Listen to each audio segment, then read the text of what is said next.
Good evening, everybody. Good afternoon, good morning, whatever time it is where you are. We are going to play Daisy Bell, which is lesson 26, I think, of Foundations. And let's go post it on the website. The website is jollyrogerukulele.com. And from there, you will find the magical pathway to playing ukulele at a very high level. And today, Daisy Bell has two important concepts. One, don't play what's in your head, play what's on the paper. And two, here's what B flat. Here's B flat. It's going to ruin your life. So that's the two messages today.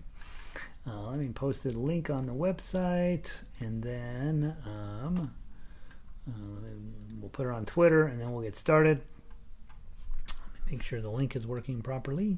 Boy, I love this new business class server they upgraded me to. It's just super fast.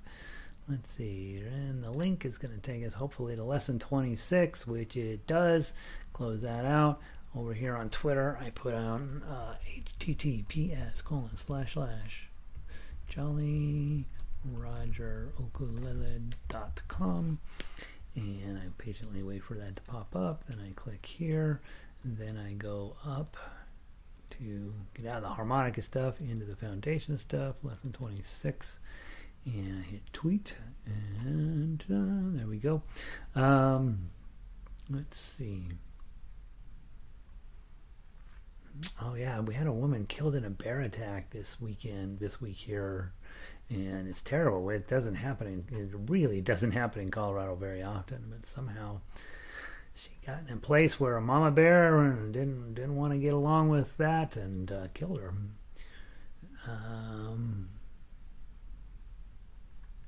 Let's see. All right, so there's that. Let me close this out. We'll have everybody loading in here momentarily. We only have one person so far, as far as I can tell. Let me go here, close that out. Jolly Roger. I mean, they're early, actually. That's why everybody. I didn't realize that. It's we got 3 minutes to go before we need to start. So, let's see. What should we talk about? Let's talk about arranging ukulele. Isn't this a beautiful melody? Isn't that beautiful? That's just perfect. And today's song, Daisy Bell, Bicycle Bill for Two. It's sad more people don't know this song. It's a brilliant piece of music. All right, first person in that tells me that sound is good. Let me know if the sound is good, please. What else is going on today? So we'll start in 2 minutes, which means a lot of people will be late because they're used to me starting at 10 minutes after, and they're like, it's scary. I got plenty of time. Here, let's check my cell phone. Let's find out what's going on. I'm not supposed to tell you my secret password. We get more. Alright, just all junk mail. There's that. My email box is the one that's gone crazy. Ever since we upgraded the server to business class, the amount of hackers that are trying to get into the site, apparently to swipe PDFs of Daisy Bell has gone up substantially. Yesterday it looks like I was let's count the number of attacks since yesterday. 1, 2, 3, 4, 5, 6, 7, 8, 9, 10, 11, 12, 13, 14, 15, 16, 17, 18 attacks since yesterday. I have this little login blocker, and I've got it set really tight now. Like, if you try to log in, you better get it right the first time, because the second time I'm locking you out. And it was terrible. It's terrible. That's 18 attacks in one day. And there's nothing to get, honestly. I'm like, there's nothing on that. One of them is attacking a test site that I use. I have one website that I just put, I put stuff on there to see if it works and if I like using it, and then I might bring it over into the real websites, and they're always after that thing. I'm like, guys, honestly, if you could break in and fix it, that would be tremendous. Let's see. Hey, ukulele, good to see you, bud. Sound is good. Okay, sounds good. Q's here today. Vic, sound is good. Partly cloudy up in Eugene. Hey, Linda, down from Colorado Springs. Here in Colorado, we have little puffy clouds, just kind of building up over there. Just beautiful, like we like, right? And plenty of sunshine. A little hazy outside, probably pollution, probably. We had a ton of rain yesterday and last night, so don't think it's just I don't know. I live downtown, so there's pollution down here, and then we're supposed to have a beautiful weekend coming up, or next few days supposed to be really nice, and then next week it goes back to being spring. We're doing good. All right, guys, it's 12:05. I'm gonna start on time today. We'll see how many people wander in late. I want to get you out a tiny bit early today, because. There's two things you probably want to do. Number one, we're getting down to the last of the foundation lessons. And that means that theoretically, you are either playing pretty well or you're like, I don't know if I think I should take up the bagpipes. Either of those is a perfectly legitimate response to what we've been through over the last few weeks. And hey, Michelle, welcome in. Partly cloudy up there, Rockaway Beach, Oregon. We've been talking about trying to get up to Oregon to see the family this summer. So Vic and Michelle, I may have to we may have to stay at your house because we can't find any vacation rentals up there. It's booked. Hey Michelle, let us in. We need to borrow your couch for a week. Anyway, we're going to get, and I talk about this quite a bit as we get toward the end of foundations. Whatever your experience has been is perfectly legitimate. Sometimes the way we play the ukulele in this particular method is challenging. It's also a system that is designed to give you lifelong opportunities to play music that you can play with other people. You can play by yourself. You can play at a high level. You can play at a low level. You can play it with chords. You can sing. You don't have to sing. You can play it with straight melody. You can play it with tough uke. You can bring in all these additional techniques that I talk about in next hour and find lots of different ways to create music. For the most part, what I know is that if you are not playing music at a high level when you're, by the time you're 20, you're probably always going to just be and doing this as an activity that's just fun to do, just very rewarding, feels good, probably unlikely to be touring the world. The people that do tour the world as ukulele players, I can assure you I've met them all.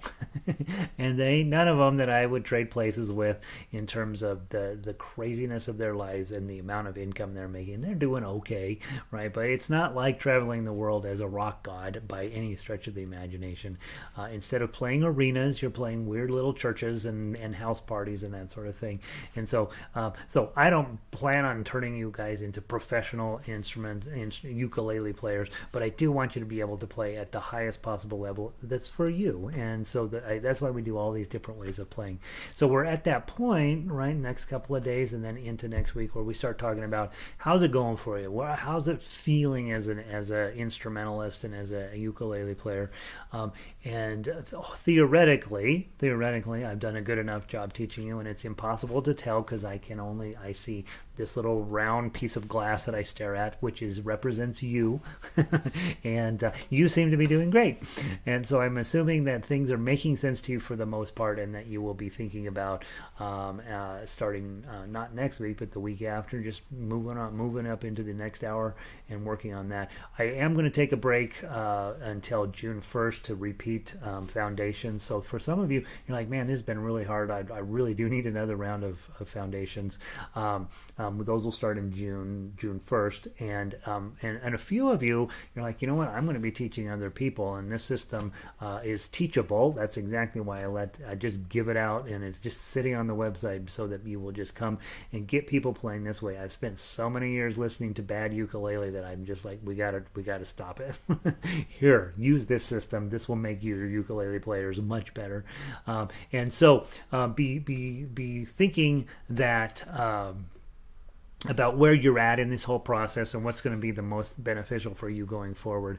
We have the tomorrow, then we're going to take a few day break. Mother's Day showed up at a weird time in our process here, so we'll do this week, and then next week we'll just play book 2 songs. Okay, so Aloha Oi, Scarborough Fair. I'll pick a couple other ones for us to work on that I'm enjoying these days, and we'll play at that level just to give you a sense of how you're feeling about it. And again, no shame in taking foundations more than one time, and also a lot of you guys that know that you're going to be teaching ukulele, or you have a friend who wants to learn or whatever, it's not a bad idea to sit through foundations a couple of times just to make sure you know what I think is important. You don't have to teach it the way I teach it, but I do think the skill set that I teach you do have to.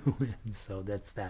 Q made it in. Northern California, we've had 3 weeks of clear blue skies and no rain. We're drying up. I know we are all terrified of what California is going to be facing this summer, Q. Terrified. It was a rough year last year, and we don't need a repeat of that. Let's see. All right, Vic is standing by. What does that mean? I know, right? Mary made it in. Okay, here we go.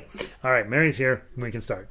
All right, so Daisy Bell. You have, if you do not know this song, you are not old enough. Nobody does this song anymore. But this was the #1 song in 1892. Wild smash hit. So we are teaching the hits from the 90s, and a huge song at the time. And we are used to hearing this as Daisy, Daisy, give me your answer due. I'm half crazy, all for the love of you. It won't be a stylish marriage, I can't afford the carriage, but you'll look sweet upon a suite of right? You see, I got all twisted up there because at the end it gets really fast. Of a bicycle built for 2, and so you have to, if you're going to sing it that fast, you got to be ready for the ending. Same with playing ukulele. If whatever speed you're playing at, you cannot play it any faster than you can get out of a bicycle built for 2. So what I did here was I changed the meter and I changed the overall count and feeling, and I added in a few measures to make you read the sheet music. So don't play what's in your head, you play what's on the paper. So let's start with the first thought about the chords. The other reason I adore this song. Okay, here's the trivia piece you need to know. This song in 2001: A Space Odyssey. Some of you are old enough to have seen that movie. I was a little kid when I saw it, and it was amazing. Still my favorite movie.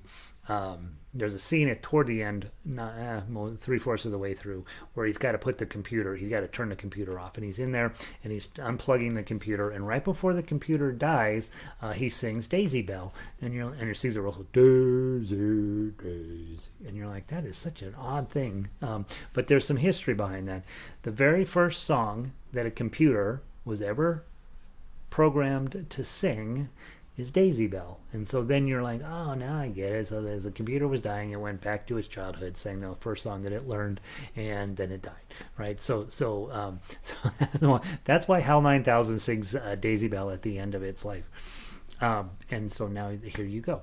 So those of you who are high-level nerds, that's a little trivia for you. We have a chord that you're going to have to, that you probably already been run into it, but let's make sure you really have run into it. First chord is the F chord, and Mary's got a different set of shapes on her baritone, but the concept will be the same. So hers is a C chord, right? F shape, day, 2, 3. Notice it's in 3/4, and there's only one note in that first measure, so you got to wait for all 3 beats. Day, 2, 3, Z, 2, 3, day, 2, 3, Z. 2, 3. You see what I'm making you do? I'm making you read the music, because otherwise, if you don't do that, you'll go fast. You'll go Daisy, Daisy, and then you'll be in a pickle because there's no way to play this fast enough. Day 2, 3, Z 2, 3, day 2, 3, Z 2, 3. Now here's B flat. Now by the time you get here, you have already been working on your Make It Better bar worksheets from the beginning, so this is not near as bad as it is for most ukulele players. When they run into B flat, they're like, my life is over. This was all fun up until this moment, and now I'm ready to quit. I taught a friend of mine is a very high level professional musician. and she wanted to get started in ukulele, and I handed her a ukulele, and I handed her my arpeggio book, and I didn't need, that's it. That's all I needed to do. She could figure everything out. But at about 3-4 weeks in, she calls me up and she says, I'm really struggling with B flat, and that's not surprising, right? Because all of a sudden you've got this really challenging bar chord that sounds like this. Okay, and that's what yours should sound like, and you need, and here's exactly what I told her, and here's exactly what I tell you. Until the day when this comes in as, okay, it may sound like this. Okay, and you need to be okay with that. You need to let that be okay, because you've got to build up this one muscle right here. You have to get very strong at it, and you have to be really good at your bar, and then it'll be there. But in the meantime, if that's what you get, that's what you get. That's your B flat. Let it be your B flat. B flat's particularly difficult because the bar in measure, or in fret number 1, it's really hard to get it all the way down. I've been playing for a long time, squeezing pretty hard, right, to get the bar clean. Then I'm going to put my middle finger up there and my ring finger. That's where the real thing falls apart, right? You got to get it up there. Okay, and here's what you're seeing is you need to have everything in great shape in order for this to work. Notice my ring finger sort of stretched kind of far out there, but I've got my arm in a straight position. I got my thumb in good shape. I got my bar down as good best as it will go, and this is lovely. This is a nice round finger here, and then this finger's having to reach way far up, even with perfect posture. My ring finger is sort of stretched out here, and then I notice that my pinky finger is poised, ready to go if I needed it, and that's my B flat. Okay, so just know B flat's a bummer. It's going to sound like that, and a lot of times when you're first starting, just let it sound like that. And I talk about this from time to time. In Hawaiian music, that sound is a real sound. They really will use the ukulele as a drum a lot of times, and then at the luau,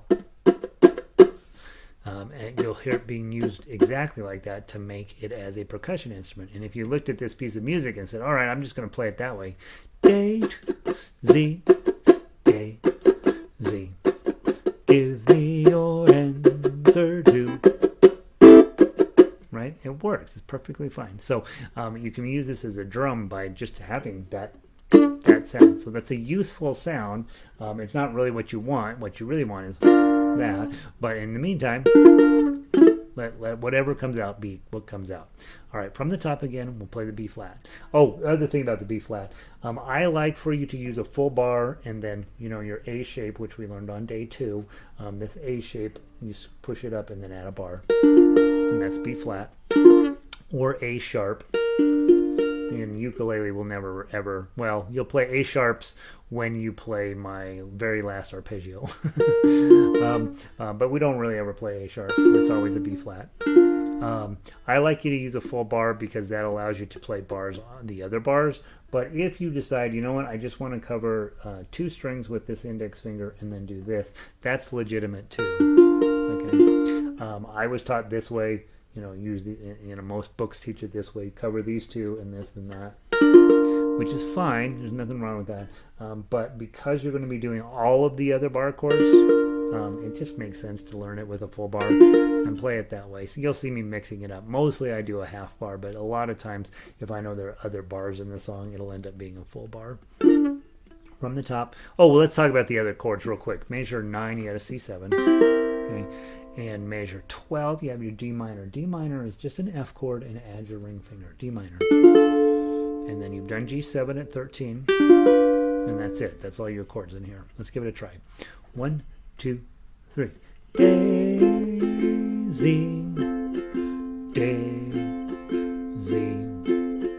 Give me your answer to 1, 2, 3. I'm crazy, all for the love of you. 2, 3, 1, 2. It won't be a stylish marriage. 3, 1, 2.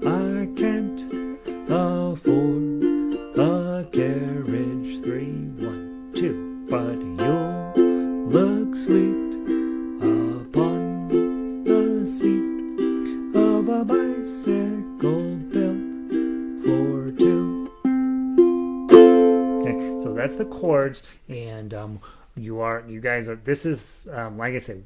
Tomorrow we have the last hard lesson on Wednesday, which is your full on F chord arpeggio. Is really pretty challenging. You usually get to it and you're just like, I don't think I like this anymore.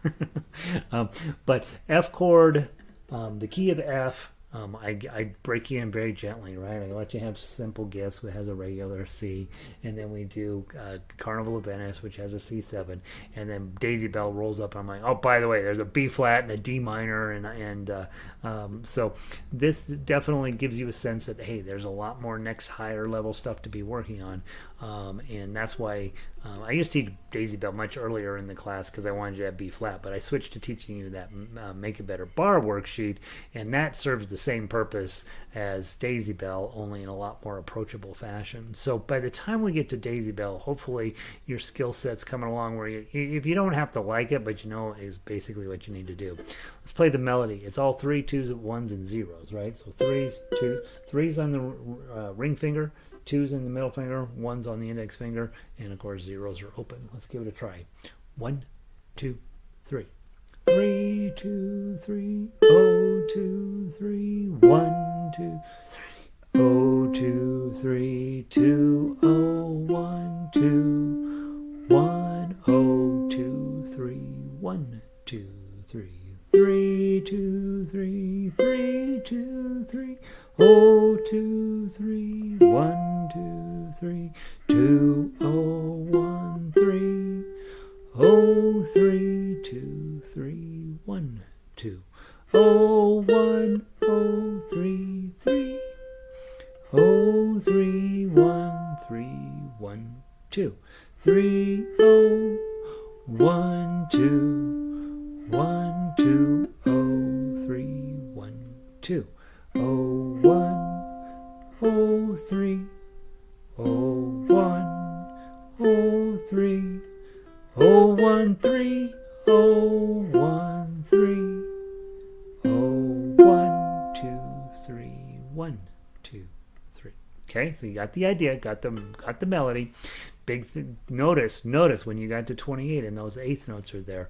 Whatever speed you're playing at, you got to pull those off successfully. And if that was too fast, then you slow the whole rest of the song down, because in music, however, whatever pacing you want to pick at is fine as long as you can play the hard parts at that speed. What we have a tendency to do, especially in newer musicians, we play the easy parts too fast and then we play the hard parts too slow. So we want to play whatever speed you can play the hard parts at. That's the speed you play the rest of the piece at. And I have a tremendous little kid that I've been teaching it for a few years through Zoom, and he is an amazing ukulele player right now. But he's that guy, right? Is the easy, gets kind of sloppy, goes too fast, gets it close. Then when the hard part comes around, then he's sort of flunking his way through that. And so we are working now on everything. He has to play everything slow. 1, 2, 3, 1, 2, 3, right? So very slow. Physically, let's see, ukulele says, physically 2 instrument modifications aiding players, bar chords are thought to be. Okay, so one of the things that I'm mentioning there is, does your ukulele help you when it comes to bar chords? There's a thing called a radius fretboard, which has a little bit of a hump to it. A lot of players find that very helpful. To have that little bit of hump. It tends to come on pretty expensive ukuleles where you get a radius fretboard. That can make it a little bit easier to do your bar chords.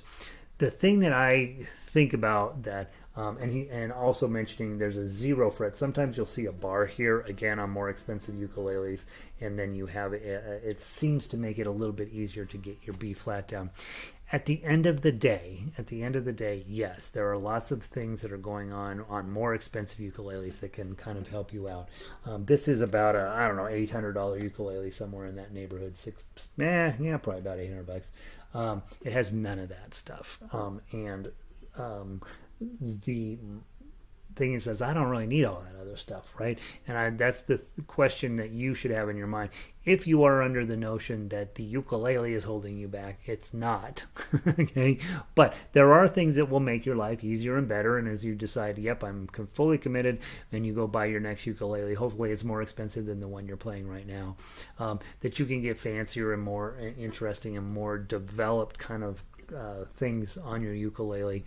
And that's something you should not probably buy a high level ukulele until you know what kind of things, what kind of tone you're looking for, what kind of playability issues you want to face or you are facing. And so when I go and I haven't done it in many years, I'm perfectly satisfied with the instruments that I have, but when I look at different instruments that have fancier stuff on, I get them in the shop all the time to change strings on them. Would I pay the extra money for all that extra doodads? Maybe not. It kind of depends. What I'm always looking for is, how does it sound? What's the sound? Does it have a nice singing melody, melodic, beautiful tone to it? That for me is the most important thing. But not unimportantly, what ukulele is saying here is, hey, that radius fretboard helps. So maybe it does, maybe it doesn't. I don't use them. I don't find them helpful, but a lot of people do. Do you find having a 0 fret helpful? Some people find that helpful. All of that stuff, generally speaking, costs more money in the instrument. And really, when you're talking about the quality of your ukulele, whatever one you're playing now, your next one's going to be much more expensive, right? Because you're going to be a better player. It's time to upgrade. Go get a better ukulele, right? You always buy the more expensive one. There is a limit, guys. There are these ones that are floating around that are out there for $3,500, $4,000. You're mostly paying for the name, right? It has a fancy name, has some doodads on it, looks pretty. Really, the sound quality ends about $800-900. I have a ukulele that costs about $2,500. And it's wonderful. I love playing it, but it doesn't have any doodads on it. It's very straightforward. I don't think it's possible to find a ukulele that sounds better than that one. But you can find them for more expensive. And again, you're playing for the ownership and the privilege of owning it and all that stuff. So be mindful of that. And then ukulele, again, nothing beats good technique. At the end of the day, a bar is a bar is a bar, right? And then you're going to fight them in the beginning, and then the more you work on them, they start coming in, and it won't really matter what kind of ukulele's in your lap. I always challenge people, if you think that the ukulele matters, you go buy any ukulele you want, bring it to me, and I will pick up one of my $50 soprano ukuleles off the shelf, and we'll see who we'll go to town, and we'll see if you made a good decision. And so I believe very much in the $50 ukulele. I believe that if you have great technique and you put the right strings on it, that you can make that sound amazing and wow people with it. When I go teach library classes, I always take my $50 soprano ukulele, just so that they don't think that I have some sort of magical thing over them that they don't have. And so, yeah, just be thoughtful about that as you're starting to look around. You guys are becoming fine players. You're probably thinking about upgrading your ukulele. It's probably not a bad idea to send me, if you're thinking about buying one, to send me a link to it or send me some information about it. And just let me help you think that through. For me, the big thing is, what is the top made out of? For me, I want you to have a good quality top on your ukulele. The rest of this is doodads that you may or may not need. And so this has a cedar top on it. I love the tone of it. It sounds really beautiful. I have good strings on it. And so just be mindful. Lots of things to be purchased, but at the end of the day, what ukulele says, it's technique that's going to make you sound the best. Rob finally made it in. Internet working. The world of all right. Yeah, if you don't have internet, you can't make music. It's against the law. All right, we've played the melody, played the chords. Let's wrap it up, and then we'll play the baritone version of this, and we'll get going on that. I should mention, when we're talking about stuff, this baritone here I sell in the shop, this is, in my mind, I have a much more expensive baritone than this one, and it doesn't sound any better than this. Okay, so Baritones, I would say about $350 is where the sound quality really starts to be at the highest level it's going to get. So baritones are relatively affordable to get into. Ukulele, you can get a couple grand into a ukulele, and the sound quality is better. But at the end of the day, it's your playing that gets the sound out of it. And so really staying focused in on, hey, someday I'm going to get a nicer ukulele, but not right now. I'm going to learn to play the one that's in my lap. The one that's in your lap right now is that ukulele. Get the best sound you can out of that. Let's talk tough uke. F shape, pinky on 3. Strum. Okay, take your pinky off. Now we're going to do 3 strings. Rest stroke on the first string. Thumb hangs out, and you hit a 0 by itself.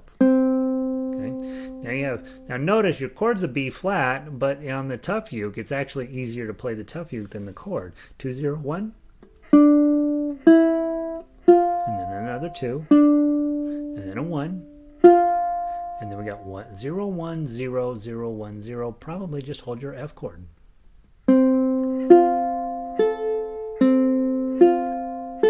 Measure 9. Notice it's a C7, but you're going to hit the melody note before you get to the first string, so you don't really need to hold the C7. You need to hold 0 0 3. Just strum that. Again, measure 10. If you're singing it, you're going to use a C7. But as an instrumentalist, you got 0 0 0 3. You don't even care that it's a C7. You're going to play a C chord because the melody's in charge there. Strum that. Measure 11, plain old F chord, 2 0 1 0. Strum that. And then, do you notice how much better we sound now that Rob showed up? And then 2 2 1. Okay, that's your D minor. Remember, D minor, F chord, add your ring finger. You're all set for D minor. Strum those. Rest stroke on the first string. Okay, now you have a G7, but the melody, the tough uke line says 2 0 1, so no reason really even to put a G7 on. Just play 2 0 1. Now measure 14.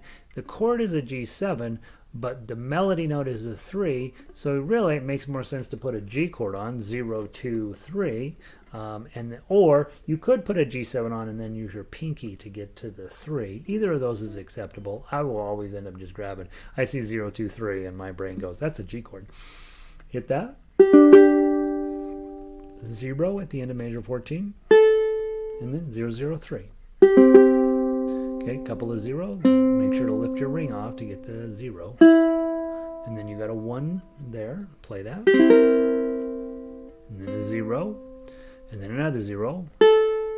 And now you have a real C chord, C7 at measure 17. Strum that. And then an open. And then a 3. And then 0 0 3. 0 0 0 3. Open. And then a 3 1. Okay, and then a nice F chord there. This is decorative. That you can tell by the melody. The melody's still going through on a tied note. It's the one big long 1, but we're going to toss in a chord there in the tough uke because it's gonna help us make sure we have enough beats in that measure. It's going to sound kind of cool. Okay, don't hit that too hard, but hit it beautiful. Then hit the 3, and then another F chord on 21. Then a 1 2, and then a 1 2 again. Open. Then another decorative F chord. Now we hit the 0. Nice little mini F chord. Big F chord. And then 0 0 3. Little F chord here. Big F chord. Don't fall asleep here. You got a lot of work to get done in 2 and 3 notes. 0 1 and then an F chord with your pinky. F chord with the pinky. No pinky. Rest stroke. 0 0 3 rest stroke. Hit the 0. Little F chord. And then a bar on 5, pinky on 8, the big F chord. Your high F. Okay. Now notice when you put this bar on 5 and this pinky on 8, that's a way easier chord to make than a bar chord here on 1. with your A shape in front of it. Right? This is a much harder bar chord to do than this bar chord. What you'll find is that the bar chords in the middle of the fretboard are much easier to do than the bar chords up against the nut. And then you can make sense, right? You're pulling these strings down and you're fighting the nut here a lot. There's a lot of tension there. Whereas down here, you got a little more time, you know, a little less tension on there. You're not fighting the nut of your ukulele near as hard down there. So they tend to be a little easier to do the bar chords up the neck. When we teach electric guitar, right, we always start with an F shape right here. Right, then we slide it way up.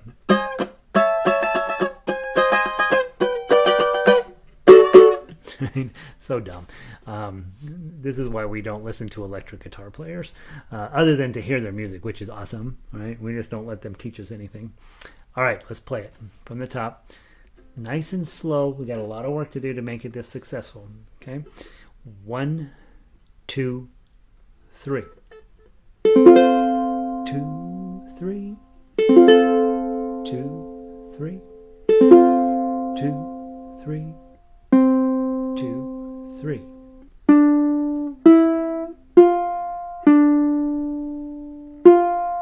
Oh, 1, oh, oh, 1, oh, 0, 0, 3. 2, 3. 2, 3. 2, 3. 2, 3.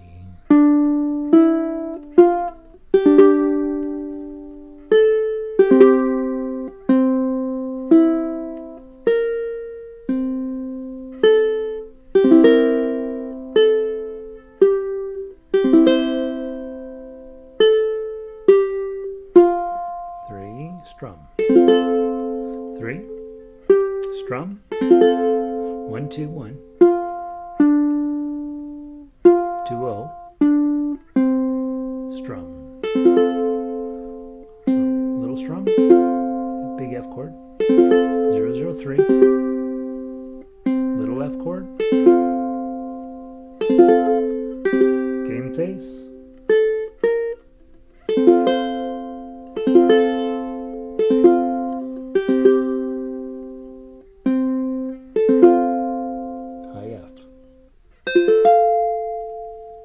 Okay. As we're exiting foundations class and you're thinking, all right, where am I at? How are things going? This is definitely ending it up. All of the pieces and parts of what's going on here are all pretty high level stuff. You're using chord shapes that are not necessarily the easiest. You're adding in all sorts of decorative notes. You're trying to play in a meter that we usually don't hear the song in. We're using multiple chord progressions. We're adding in some beautiful, beautiful harmonization underneath the main melody line. And really, if that's coming out, and obviously you're probably sight reading right at the moment, but if you sat down this weekend and said, all right, I'm going to master this thing, you could do it. You could probably do it. And then, and that will let you know for sure. If you're able to play Daisy Bell on a tough uke level and it's coming out of your ukulele, you're for sure ready for next week and graduation, right? So, all right.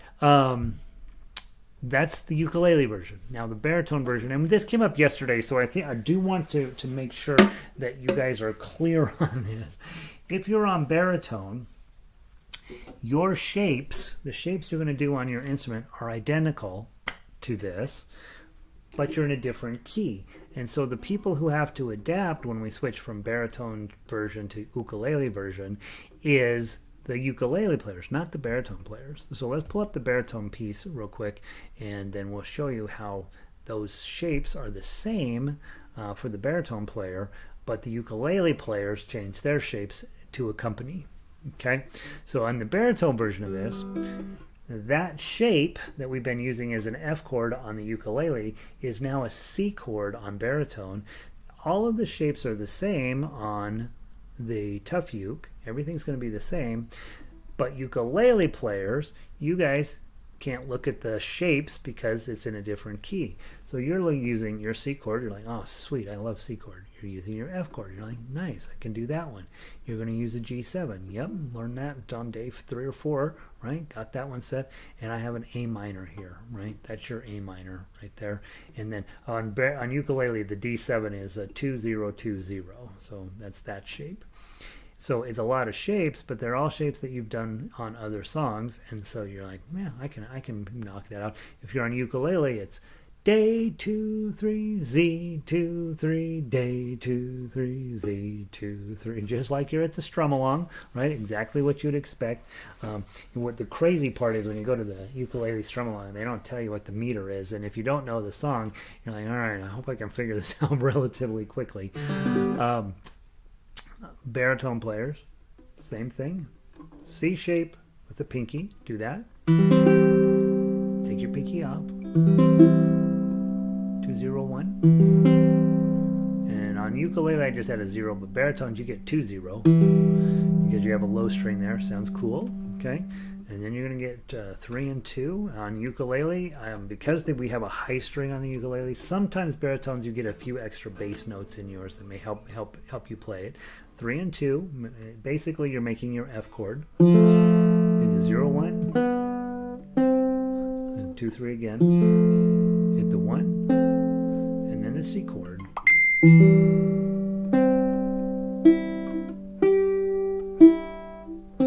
Put a little different decorative notes in there for you guys. This sounds kind of cool. 0-0-3, 0-0-0-3. That's the same shape. That D minor shape from before is now an A minor. And then 0-2, 0-1. Okay, it says D7, but it really looks like a D chord, so do that. Hit the 0 and 0-0-3.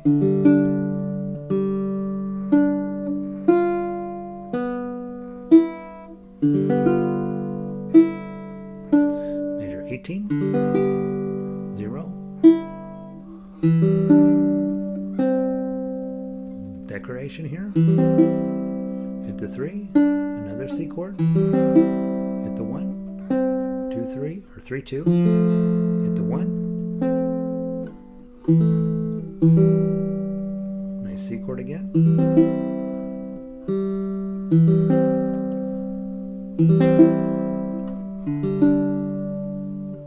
27.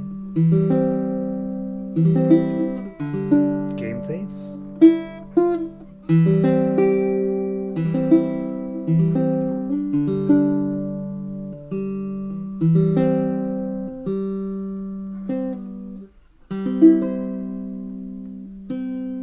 Okay, let's play it one more time.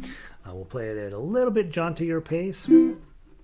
If you're working at home and when you come to ensemble here online, you're trying to play with me. If you can or can't, it doesn't really matter, right? That's the goal. What matters is once you leave here and you're like, all right, was having a hard time keeping up, I'm going to go spend a little bit of time on this on my own, that you can play, that you know what you're supposed to play. Playing it in ensemble fashion is pretty challenging, especially tough fugue. It's not meant as an ensemble arrangement, but that's what we do here online. Okay, from the top, keep the pace steady all the way through, top to bottom. Ukulele players, grab your chords, and give us 3 beats per measure. 1, 2, 3. 2, 3. 2, 3. 2, 3. 2, 3.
just a very, very lovely tune. You can see why it was wildly popular in the 90s.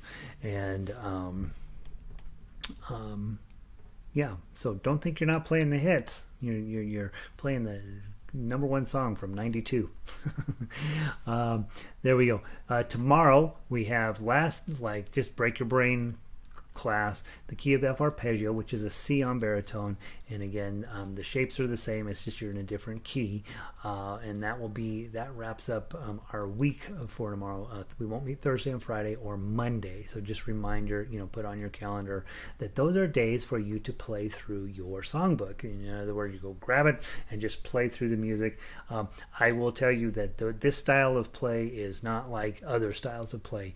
If I go to the internet and I say, oh, I would like to play this song, and it will be more than happy to provide me with the chords and the lyrics, and I strum through it, and it's great, right? But with this style of play, you really do need to put a tiny bit of time on it from time to time, just so your eyes get used to reading. When you see 201, that's a partial F chord. When you see 023, that's a partial G chord, and it's just a matter of repetition and just playing a lot. So when we don't get together, hopefully you're not telling your family that, right? You're sneaking in the back room, closing the door. I got ukulele class, and then you just play, and that's what you want to do, is keep this time slot sacred, and you use that time for yourself, make yourself better. Let's see. Q says, don't forget to punch the thumbs up button for Gary. Oh yeah. Give me a thumb. If you're logged into chat or you're logged into YouTube or Gmail, you can hit the thumbs up button, and they send me a free basket of kittens eventually. And so I'm looking forward to that day. And then obviously if you haven't subscribed to the channel, do that. That's and Rob says, I remember the 90s. Good for you, Rob. I was imagining that the 90s were a big blur for you. So interesting these days. There is not nearly enough interest in music from 1890 to about 1930. There just really is not enough interest in that music, which is a tragedy, because so much incredible music is sitting there, and the more you hang around me, the more I'm going to shove it down your throat. So the gay 90s, the Tin Pan Alley, the Roaring 20s, all of that stuff is just miraculous, how much beautiful music and then crazy stuff and silly, sweet, beautiful songs. It all fits on the ukulele. It's all wonderful, and we'll be doing, you're going to get lots more of that stuff from the other 90s, the 1990s. Not nearly as much good stuff, and it's definitely meant as a consumer item. These days, music companies are they're not expecting you to sit down with the piano and learn to play their song. They're expecting you to purchase the song and consume it, and so it's a very different musical world that's out there. When you listen to the Grammys now, not one of those songs are you thinking, oh, I'm gonna learn how to play that, right? You're mostly thinking, why are they wearing that? And so different. I'm feeling really old. Rob, I think of you as a spring chicken. I don't know. Very young, handsome, brave. So yeah, so that's it. Daisy Bell. Tomorrow we'll deal with the last of the three arpeggios, and when I say the last, that's the first. You'll have completed your first three arpeggios, and there will be 27 more to go. And so I want you to eventually get where you have played every single one of them. By the way, once you've reached the usually about arpeggio number 10 or so, you really get this. You really are a fine player, and so be patient with yourself. Make sure you love yourself and be really happy that you're fighting your way through this crazy program. Play all of this music. Next hour with those guys, we're playing a super cute song called Auprès. What's it called? Auprès de ma blonde. Elvis used it as a sort of a rascally song about him having a girlfriend in every town. And then we're going to do an arpeggio in E flat and B flat, which is it's not near as hard as some of the other arpeggios. Certainly not as hard as the last one we did, but it gives you a chance to practice these chords that we don't do very often. That's it. You guys have a wonderful day. Thanks for being here. Obviously, remember. that I do read your emails, and I can, most of the time I tend to respond to new people more than I do people who've been around a while, but I read your emails. So if you have questions or concern, if you're worried about Rob, that he's feeling too old, send me an email, and I'll relay your feelings that Rob is young and is a very youthful, healthy young man, and we'll make sure he feels good. Mary, good to see you. Hopefully that baritone, the crossover from ukulele to baritone, is making a little bit of more sense to you, Mary. Hopefully, you'll let me know if it's not, and if we need to dig into that a little bit heavier. And so, yeah, please, don't be shy about communicating with me. Rob is young and reincarnated. Rob, you're reincarnated. Did you know that's a thing? I didn't know that. I had seen that on TV, and I thought surely they're kidding about that. But Q knows. She's from Northern California, so yeah, nice. Michelle, thank you. Always great. Good to see you, Michelle. Let's see. Oh, Vic. Oh, now I know what Vicky McMahon's standing by. She'll be waiting for me to knock on her door. Okay, fine. You can sleep. One of you can sleep on the couch. The other one will sleep on the ironing board. It'll be fine. Remember, I think I did spend one night on an ironing board once. Rob, thanks. Fun as always. Good to see all of you guys. Have a wonderful day. That's it. Have a great day. Talk to you soon.